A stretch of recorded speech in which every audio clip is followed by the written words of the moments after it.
Good morning dear students. आज हम पढ़ेंगे मृदा, मृदा का वर्गीकरण एवं वितरण और मृदा के प्रकार के बारे में अध्ययन करेंगे। विश्व के संदर्भ में करेंगे। विश्व में मृदा वर्गीकरण एवं मृदा विज्ञान के विकास में रूसी विद्वान अग्रणी रहे हैं। 18वीं शताब्दी में सर्वप्रथम रूसी विद्वानों द्वारा स्पष्ट किया गया कि मृदा सेल संस्तरों का अपक्षित रूप है। प्रसिद्ध रूसी विद्वान वेसेली डोकुचाएव प्रथम मृदा वैज्ञानिक थे। उन्होंने यह स्पष्ट किया कि मृदा मूल पदार्थ के समान होने पर भी पर्यावरणीय दशाओं की भिन्नता के कारण भिन्न भिन्न मृदा का निर्माण होता है। इस प्रकार उन्होंने किसी प्रदेश की मृदाओं के विकास एवं जलवायु में घनिष्ठ संबंध बताया। उन्होंने अपने सहयोगी विद्वानों के साथ मिलकर 1870 में रूस की मृदाओं के अनेक वर्गीकरण प्रस्तुत किए। इस प्रकार हम कह सकते हैं कि प्रथम मनोवैज्ञानिक डोकुचाएव ही थे जिन्होंने मृदा का वर्गीकरण प्रस्तुत किया। लेकिन सर्वप्रथम 1938 में संयुक्त राज्य अमेरिका के कृषि विभाग ने इसको मृदा के विभिन्न भागों में बांटा था। ये दो बातें देखनी पड़ेगी। सन 1914 में डोकुचाएव के शिष्य कोस्टेंटिन लिवंका ने एक पुस्तक प्रकाशित की जिसमें डोकुचाएव के चिंतन को प्रस्तुत किया गया था। इसका संयुक्त राज्य अमेरिका के मृदा वैज्ञानिकों पर बहुत प्रभाव पड़ा।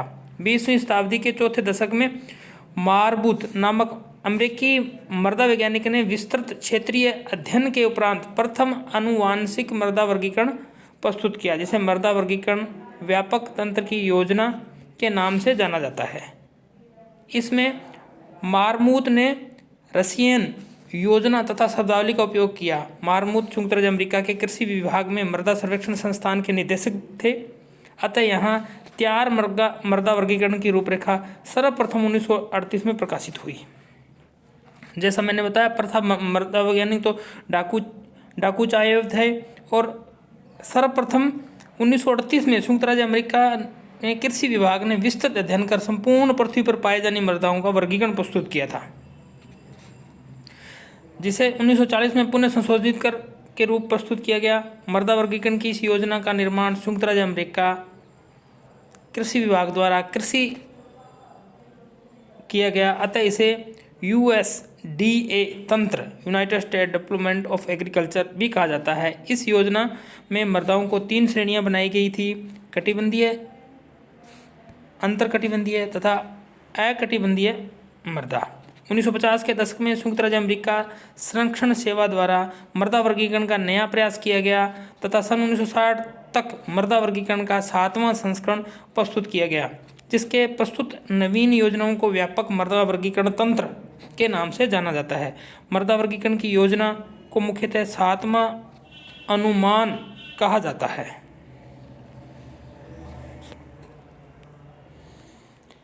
अब हम देखेंगे मृदा के प्रकार। सर्वप्रथम मैंने बताया जैसे USA के अंदर मृदा का डिवाइडेशन किया गया, मृदा को बांटा गया। इन पाए जाने वाली मृदाओं को आगे निम्नलिखित भागों में बांट सकते हैं। ठीक है, उन्होंने 3 भागों में मृदाओं को बांटा: क्षेत्रीय या कटिबंधीय मृदाएं, अंतर क्षेत्रीय या अंतर कटिबंधीय मृदाएं और अपार्श्विक या अप्रदेशीय मृदाएं। हम बात करते हैं कटिबंधीय मृदाओं की। ये मृदाएं वनस्पति एवं जलवायु के लंबे प्रभाव से पूर्ण विकसित होती हैं।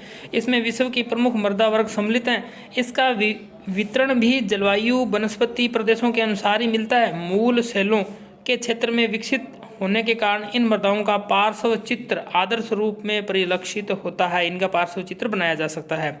इसी प्रकार इन्हें पार्श्विक मृदा भी कहा जाता है। इसका निर्माण सुप्रवाहित दशाओं में होने से अच्छी तरह से विकसित हो जाती है। ये 3 प्रकार की हैं, यानी कि जो 1 नंबर वाली मृदा है, क्षेत्रीय या कटिबंधीय मृदाएं हैं, ये 3 प्रकार की है। एक तो पेडल्फर, दूसरा पेडिकॉल और तीसरा है टुंड्रा मृदा।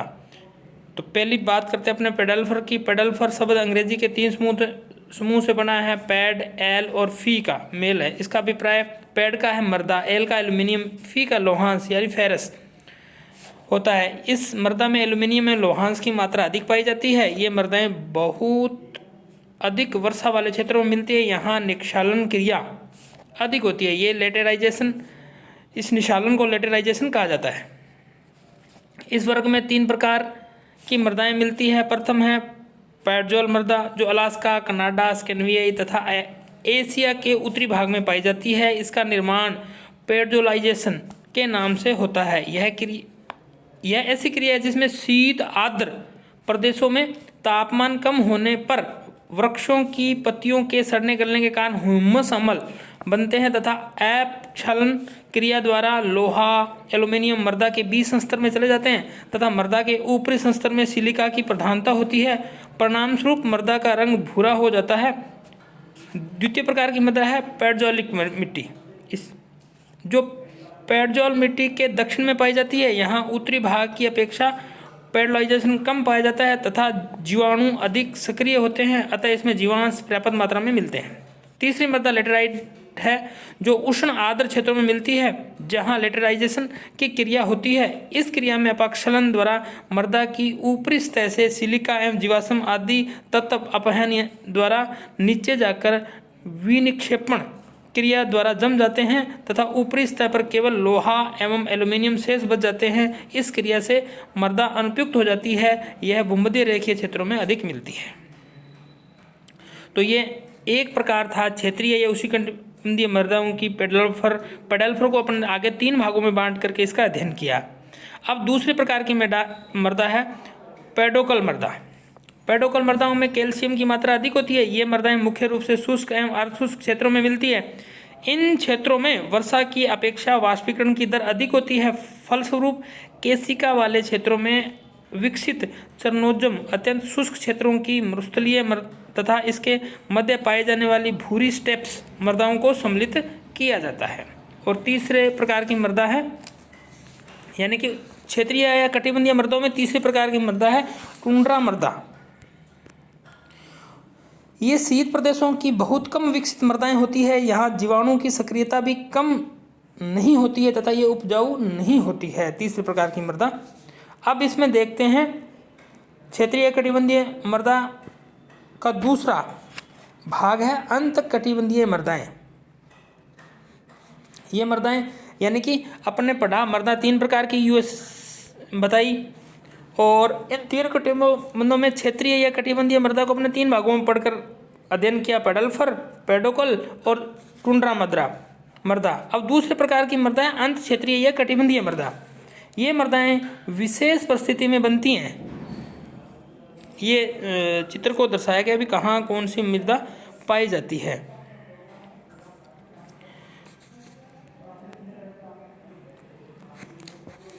ये मृदाएं विशेष परिस्थिति में पाई जाती हैं जिन पर जलवायु तथा वनस्पति की तुलना में अन्य तत्वों की अधिक प्रभाव पाया जाता है, अतः इसका वितरण किसी विशेष जलवायु प्रदेश के नियंत्रण से बाहर होता है। इसमें सर्वाधिक जमाव मूल पदार्थ तथा जल प्रवाह का प्रभाव पड़ता है। ये मृदाएं कटिबंधीय क्षेत्रों से बिखरी हुई मिलती है। ये मृदाएं कटिबंधीय क्षेत्रों से बिखरी हुई मिलती है, जिस कारण इन्हें अंत कटिबंधीय कहते हैं। अतः इस वर्ग में उपजाऊ या अनुपजाऊ दोनों प्रकार की मृदा मिलती है। इन मृदाओं में प्रवाह व्यवस्थित नहीं होने से जलक्रांता की स्थिति बन जाती है। फलस्वरूप घुलनशील लवण तथा चूने की मात्रा बढ़ जाती है। रेंडजीना, रेगर इस प्रकार की उर्वरक मृदाएं हैं। रेंडजीना आर्द्र प्रदेशों में मिलती है। इस वर्ग की अन्य मृदाएं पिट मृदा, लवणीय मृदा एवं चूना पत्थर से उत्पन्न मृदा आदि है। अब बात करते हैं तीसरी प्रमुख मृदा की, अपार्श्विक मृदाएं। ये अविकसित नवीन मृदाएं होती हैं जिनका पार्श्विक चित्र स्पष्ट नहीं होता। अब पार्श्विक चित्र किसका बनता है?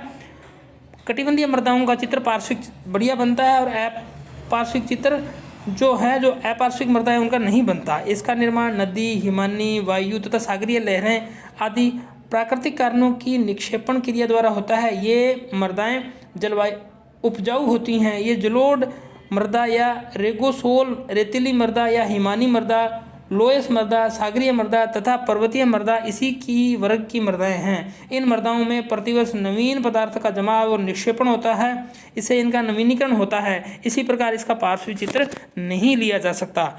इस वीडियो में अपन ने पढ़ा मृदा का वर्गीकरण कैसे कैसे डाकुचेव ने सर्वप्रथम अपना विचार स्पष्ट किया, इसलिए इसको प्रथम मृदा वैज्ञानिक माना गया। यूएसए ने 1938 में मृदा का विस्तृत अध्ययन किया और उसके प्रकारों को बांटा। उसने 3 प्रकार बताए। एक है क्षेत्रीय या कटिबंधीय मृदाएं। क्षेत्रीय और कटिबंधीय मृदाओं को आगे हम 3 भागों में पढ़ते हैं, एक पेडल्फर, पेडोकल और टुंड्रा मृदा। फिर दूसरी मृदा है अंत क्षेत्रीय या अंतर कटिबंधीय मृदाएं। तीसरी है पार्श्विक या अप्रदेशीय मृदाएं, जो अपर्दन वाले साधन हैं उनसे ये मृदाएं बनती हैं, अपार्श्विक मृदाएं। धन्यवाद। निश्चित रूप आपको समझ में आया होगा।